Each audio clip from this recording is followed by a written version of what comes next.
Good morning विद्यार्थी मित्रों, ધોરણ 8 વિષય હિન્દી એની અંદર આજે આપણે પાઠ 2 અધૂરો હતો એ આગળ જોયો હતો।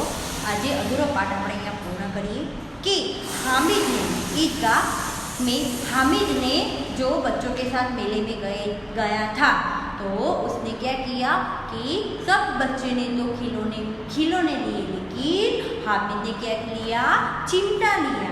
तो और पेज नंबर 11 पर चिमटे ने सभी को मोहित कर लिया, चिमटे ने सभी को मोहित कर लिया।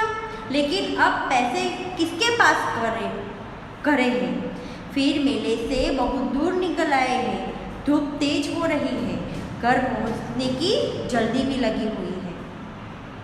बड़ों से जिद करे तो चिमटा नहीं मिल सकता। देखो, सब बच्चे को हामिद का चिमटा बहुत पसंद आया, तो वो लोग कहते हैं कि हमने खिलौने लिए, इसकी जगह हमने चिमटा लिया होता तो अच्छा रहता।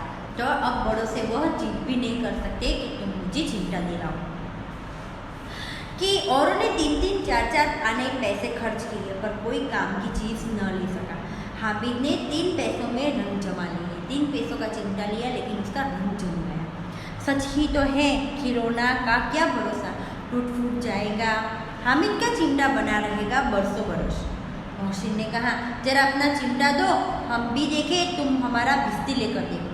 देखो, वो कहता है मोहसिन कि तुम्हारा चिमटा मुझे दो, तुम हमारा भिस्ती लेकर देखो। महमूद और नूरे ने भी अपने अपने खिलौने पेश किए। हामिद को इन शर्तों को मानने में कोई आपत्ति न थी, चिमटा बारी बारी से सबके हाथ में गया और उनके खिलौने बारी बारी हामिद के हाथ में आए।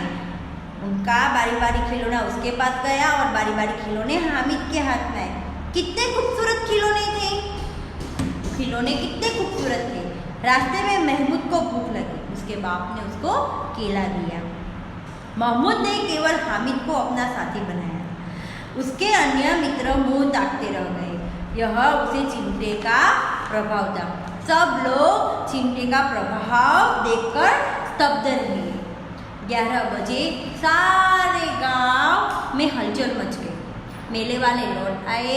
मोहसिन की छोटी बहन ने दौड़कर उसके हाथ से भिस्ती उसके हाथ से छीन लिया और मारे खुशी की उछली तो मियाँ भिस्ती नीचे आ रहे और सुरलोक सिधार गए। हाँ, सुरलोक यानी कि स्वर्गलोक सिधार गए। भिस्ती नीचे गिर गया। मियाँ नूरे के वकील का अंत इससे भी ज्यादा गौरवमयी हुआ। वकील जमीन पर या ताक पर बैठ नहीं सकते।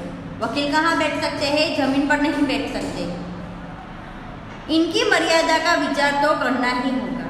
दीवार में 2 कुटिया गाड़ी गई, कुटिया यानी कि खिल्ली गाड़ी गई। उसके ऊपर लकड़ी का पटरा रखा गया, पटरे पर कागज का एक कालीन बिछाया गया। वकील साहब राजा भोज की भांति सिंहासन बिराजे। नूरे ने उन्हें पंखा चलना शुरू किया। अदालतों में खस की टट्टियाँ और बिजली के पंखे होते हैं, क्या यह मामूली पंखा भी न हो? और बांस का पंखा जो चल रहा था उससे वह क्या वकील भी नीचे गिर गया और वो भी मृत्यु हो गया, स्वर्गलोक सिधार गए। मृत्यु में आ रहे और उनका माटी का चोला माटी में मिल गया। फिर बड़े जोर शोर से मातम हुआ और वकील साहब की अस्थियां घोड़े पर डाल दी गई। अब मियाँ हामिद का हाल सुनिए। अमीना उसकी आवाज़ सुनते ही दौड़ी और उसको गोद में उठाकर ले लिया। अब देखो, हामिद आया और हामिद का हाल सुनिए, यानी कि उसको खबर अंदर पूछते और अमीना ने आवाज़ सुनी तो हामिद को गोद में ले लिया और उसको प्यार करने लगी। सहसा उसके हाथ में चिमटा देखकर यह बोली कि उसके हाथ में एकदम से चिमटा देखकर बोली, यार चिमटा कहाँ से लाया? मैंने मोल लिया है, यानी कि मैंने खरीदा है। के पैसे में? 3 पैसे दिए, 3 पैसे में उसने खरीदा है। अमीना ने छाती पीट ली। क्या? अमीना ने छाती पीट ली।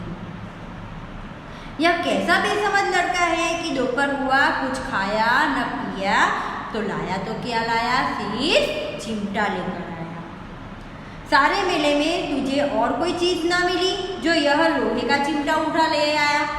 कि हामिद को बोलते हुए बोल रही है कि सारे गांव में तुझे और कोई चीज़ ना मिली तो जो तू चिमटा लेकर आ गया।